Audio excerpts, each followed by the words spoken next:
Assalamu alaikum wa rahmatullahi wa barakatuh. I wish you happy days, happy life, and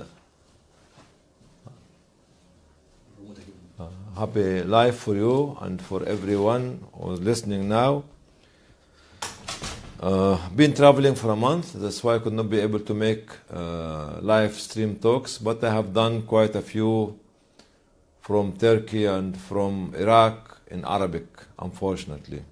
So my apology for you as English speaking of not listening to my Arabic discussion in Turkey as well as in Iraq. This talk is very serious and important for us. It was an idea given to me by somebody who was a close friend of mine working in Sudan. His name is Ahmad Al-Heat. He is a trainer and he is a programmer, and he is one of the people who managed over the last more than 2 years to travel to more than 16 African countries to train people on humanitarian work. Thanks for him and for his idea, which is needed for us. Why we call that we are not thieves? Because now everybody is talking about humanitarian work, is talking about social work, is talking about civil society in a very negative way. Why?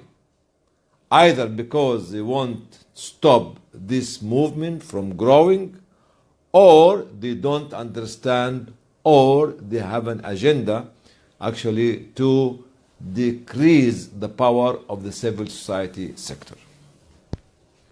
Definitely, we are not this man. You know this man, this is an image I draw, and there's another image on the Facebook which I have seen. I draw it myself, learning to put my ideas through my drawing.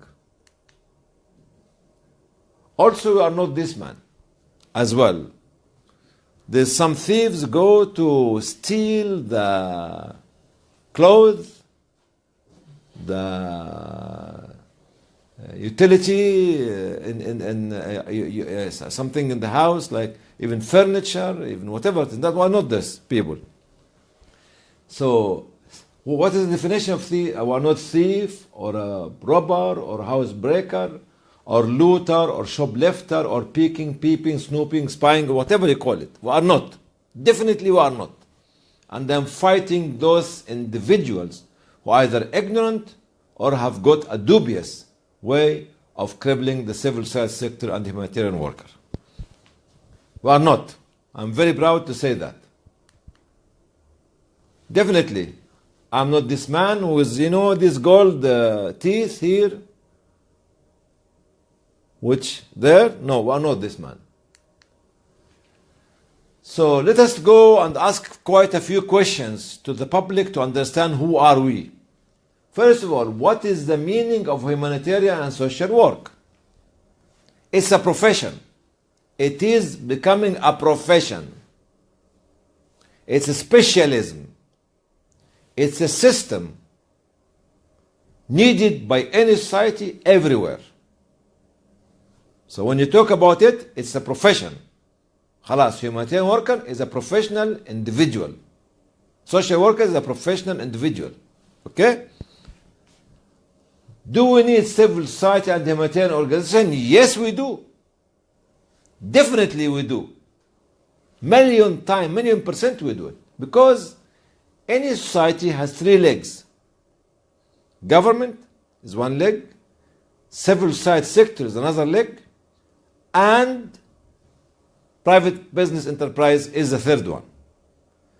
The most stable amongst the 3 is the civil society sector and the organizations. Governments stay in office 5 years, 10 years, 15 years, but their organization can go for 100 years, 150 years, or more than that. When you look at organizations like Oxfam, nearly 70, 80 years, Save the Children the same, British Red Cross over 100 years, and so on, so on. So Islamic Relief is about 34 years, Human Appeal is about 25 years, Muslim Aid is 26, 27 years, that's it. And more. There's no government in UK stayed for 34 years, 25 years, or 70 years. So we need them. Because, okay, most important in managing the state and making what? Making the state is more stable economically, socially, politically, and security-wise. This is an extra role to be added to the government role. Do we need humanitarian and social workers? Yes, we do. As I said, this is a profession. We need them because they are like physicians, doctors, engineers, teachers. Do we need teachers? Yes, we do. They become, the humanitarian and social worker become like teachers, scientists, physicians, engineers, and others. The fourth question, do we need to build social service voluntary sector? Do we need to build social service voluntary sector? Yes, we do. Such a government which does not have a strong civil society sector is a fragile government. No matter how wealthy it is, no matter how its army and securities are strong, if the civil society sector is weak, it's a fragile government, and the fragile state easily become a failing state. This is my own belief. What role is being played by the humanitarian workers? Let us talk about humanitarian workers, because all the who is about humanitarian workers. What do? They are fast in delivering aid material to the neediest in the most difficult area. They are fast in taking the risk of being with the needy at the time of disaster, at a 0 point. They are the first and the fastest to announce and advocate for the needs of the most needy. They are the fastest in saving life and dignity of the weak and vulnerable people. They are fast in preparing shelters, temporary shelters, for those displaced and refugees. They are fast encouraging the volunteers to join. Come on, let's go and help. Fast in building the most urgent projects in the disaster-stricken area, such as education, health, water, sanitation, food distribution, and as I said, shelter before. They are fast in treating patients physically, mentally, psychologically, from psychological trauma. Now there's a new specialism in the humanitarian work which is called psychosocial treatment. In the good old days, we did not understand that we need psychiatrists to come and to treat the refugees and the displaced. But now it's a specialty and a part of the program of any humanitarian response. They are the first to sacrifice their time, their effort, and their money.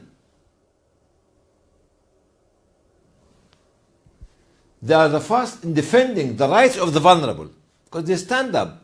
You know how do they defend it? They stand up and say the truth to the media. How many people are being killed without being political or biased to anyone? How many people are killed, tortured, injured? How many people become victims of rape, whether they are children or women, and so on. The needs of the people. Okay? They are the first to move from relief state to early recovery state. This is what they do. If you people do not know their job description, do not accuse them of being thieves or abusing the wealth of the organization. All right, this is the job description. What is the price paid by them? Those people are in the field, in conflict zones, military conflict zones, in natural disaster stricken area. What price they paid? Actually, first of all, continuously during the emergency, they find this humanitarian worker is working continuously for few weeks or months without stopping, because the need is more important than his or her job description.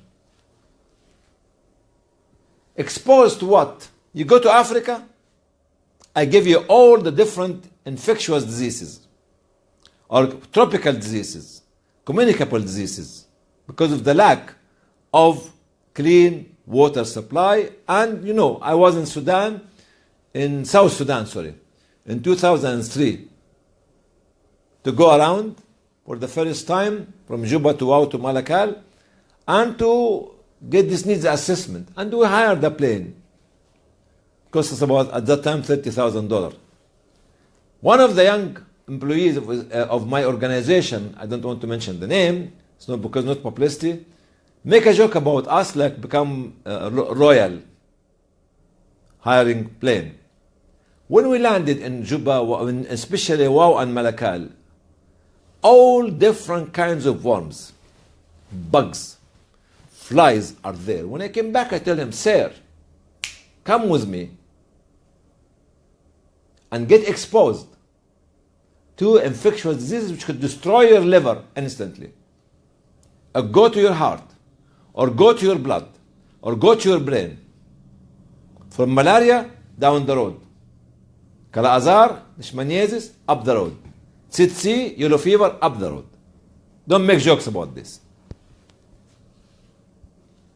Mental illnesses have been exposed because of the trauma.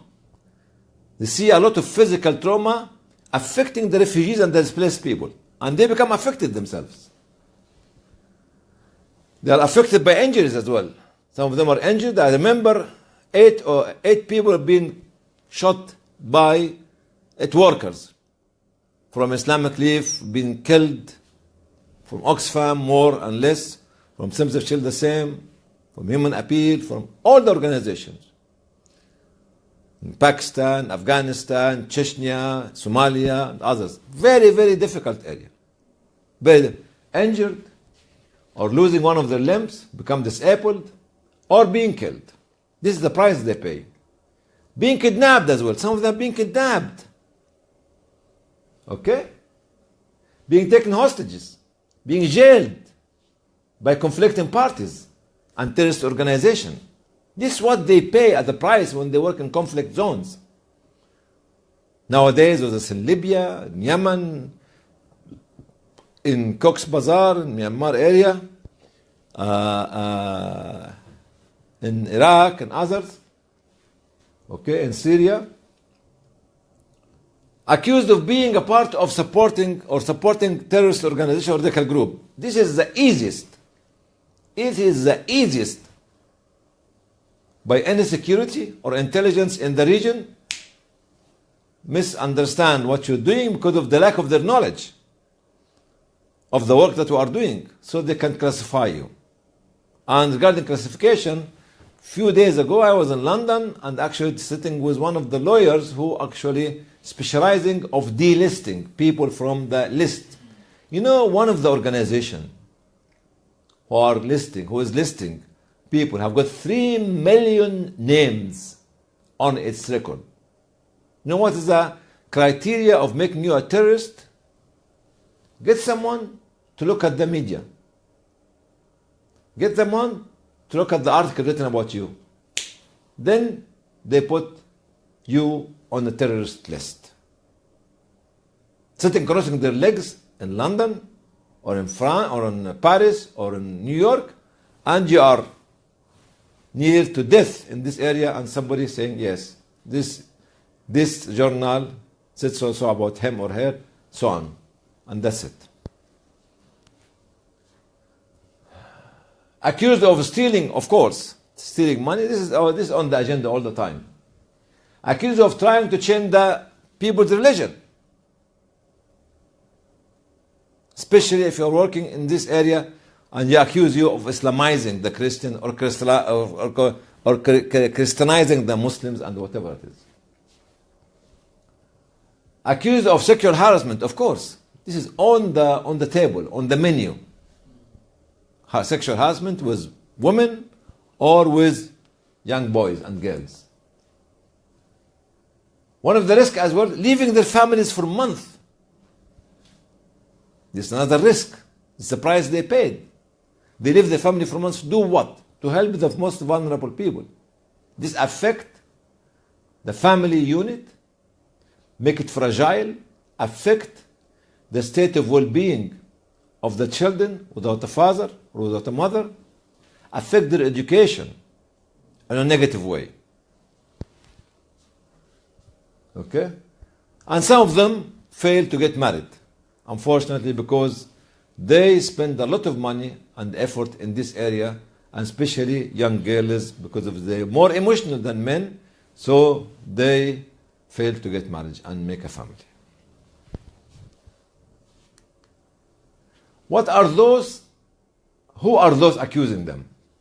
There's two kinds of people accusing the humanitarian workers. Some from outside and some from inside. Some external and some internal. The external ones are the general public, who becomes very idiotic, listening to anything about anybody in a negative way and say hi and believe in it, without thinking logically of the value of the work being done. When it happened to Oxfam, the report came 2 or 3 months ago, the negative report about the sex scandal in Haiti, without thinking, without asking, without realizing, in one day, 7,000 donors stopped donation. And when the truth was revealed, we realized that Oxfam has submitted the report to say this incident happened to the Charity Commission in 2011. But the state did not do anything about it. And it might have been used politically. But the public came, woo, most of the media, right wing and left wing, and people jump on the bandwagon. If you have a government which does not believe in civil society sector, of course they will tighten and prevent the growth of civil society sector, including humanitarian organizations. There are certain countries that do not have any humanitarian organization. At the beginning of the 21st century, this is a scandal. A scandal. Countries which 50 million or 70 million people living, and no one single humanitarian organization. They are not allowed by the government to travel abroad and to do this activity. And the youth are traveling indirectly to register organizations in different countries to enable them to do the work, not in their own country. Security and Intelligence Department, of course, they write report about you. They don't understand the mechanics. We need to humanize them. We need to teach them and we need to train them.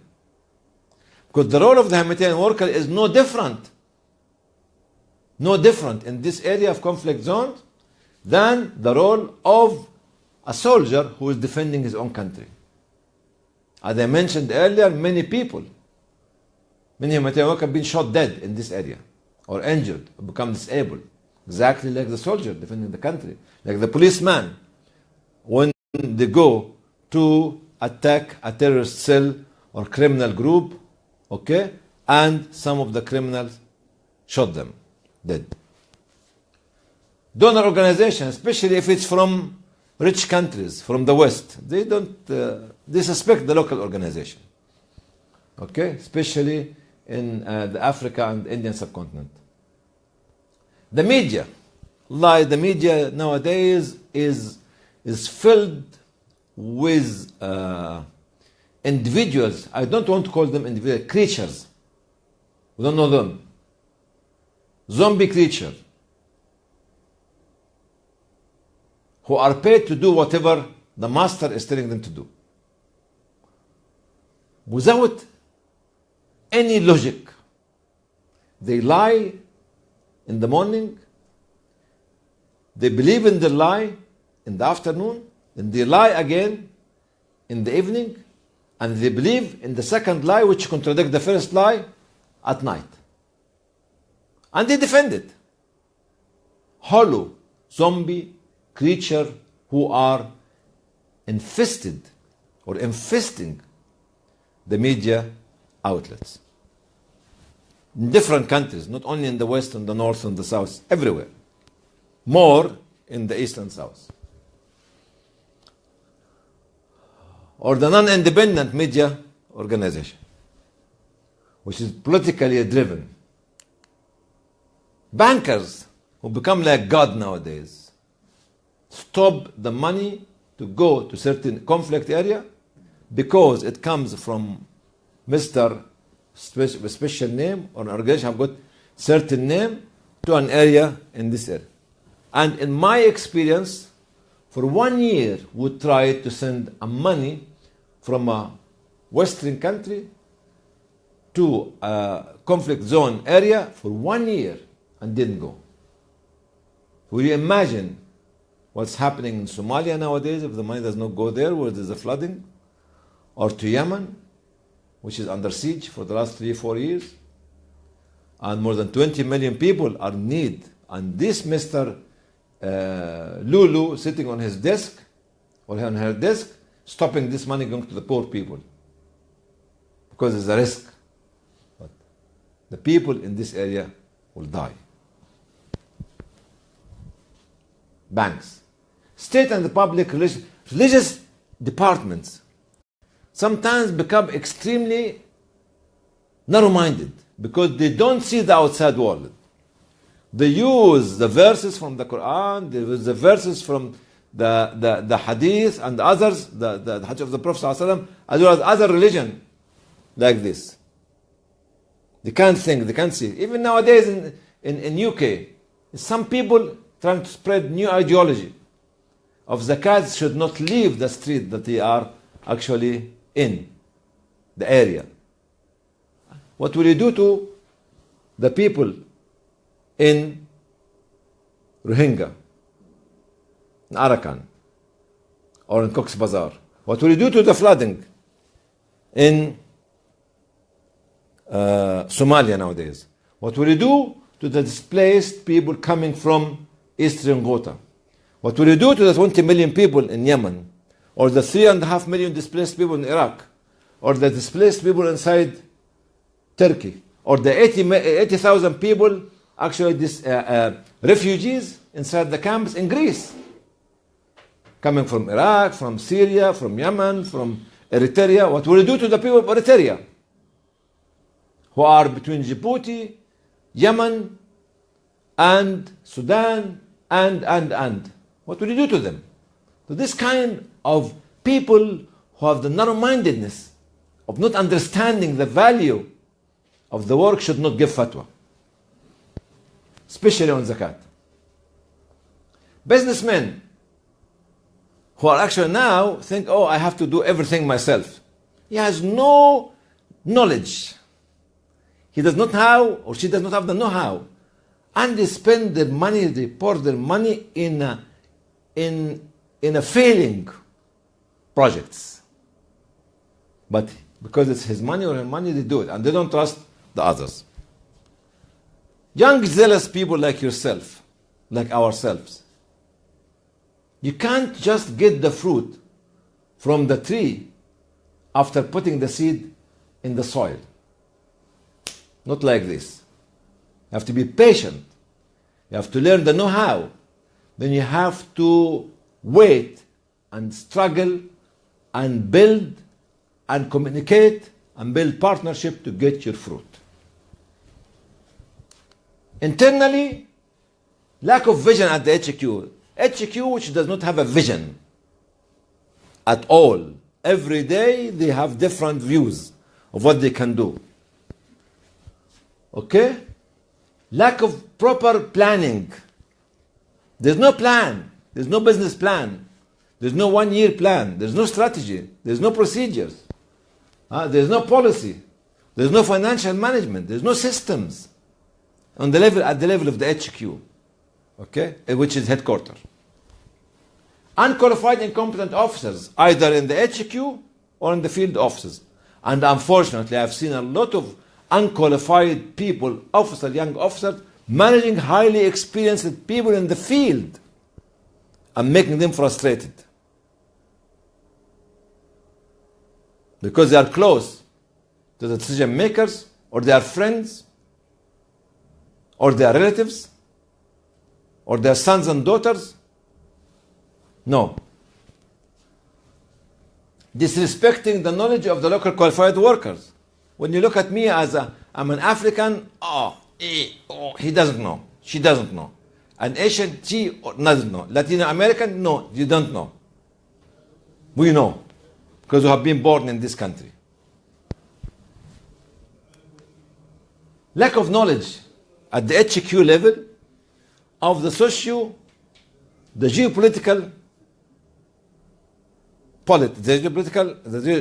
geopolitics in certain regions. Because you put people unqualified. They make the wrong decision. They don't know the main stakeholders in the country, or in the city, or in the region. Who are the main players in this area?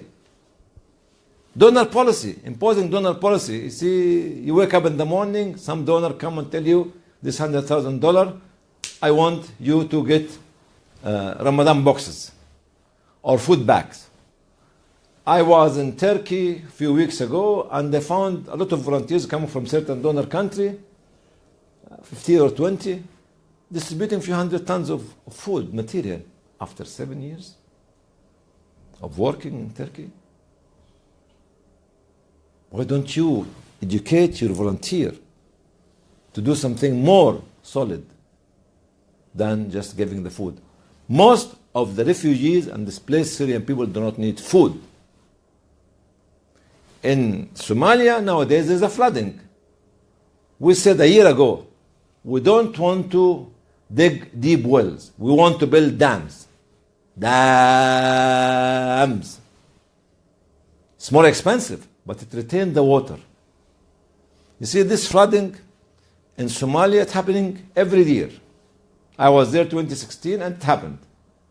I was in Djibouti 2017, it happened twice. And all the water goes to the ocean because there's no dam. Because you know why? Dam is very expensive. And dam does not have the big image that the organization, or the HQ, have a photograph that we dug 20, 30, 50, 100 deep water well. Yes, we needed it, but this decreases the water bed. What you need every year as collective of 7 or 8 or 10 organizations to build one dam. Might cost 5 million, 10 million, more or less, but this will sort the problem out of the drought. Low and unsuitable salaries. They employ people and they think that they are there actually slaves. Oh, $200, $300, $500. What is this? $1,000. What is this? The price of life and living is more expensive than that. Even in one of the donor organizations that I know, I discovered that some of its employees who are working for them were applying for zakat fund from another organization because their salary from the organization not enough for them. 50% of the salary paid for the rent only. They don't realize there's no social, moral feeling of that those people should live in a dignified way. This is what I can talk to you about today. So going back to say we are not this man or this man, not this man or this man. You know who is the real thief? The real robber? The real looter, housebreaker, shoplifter? You know who is that?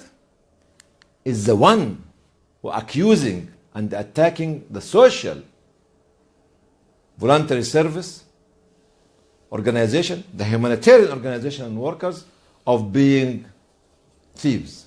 The one who is preventing the growth of the strong civil society sector in his or her own country. Those are the real thieves. Those are the real corrupt personality. The media men who are spreading lies. The religious people who cannot see the community. They are the real corrupt and thieves themselves, because they destroy their own social fabric, because they don't have the knowledge and the mechanics of the profession, which is very widely respected globally, but we do not respect it in our area. جزاكم الله خيرا. السلام عليكم ورحمة الله وبركاته. I see you inshallah next week, another subject. Thank you all for being with me today, and next week will be in Arabic and English, another subject inshallah. السلام عليكم ورحمة الله.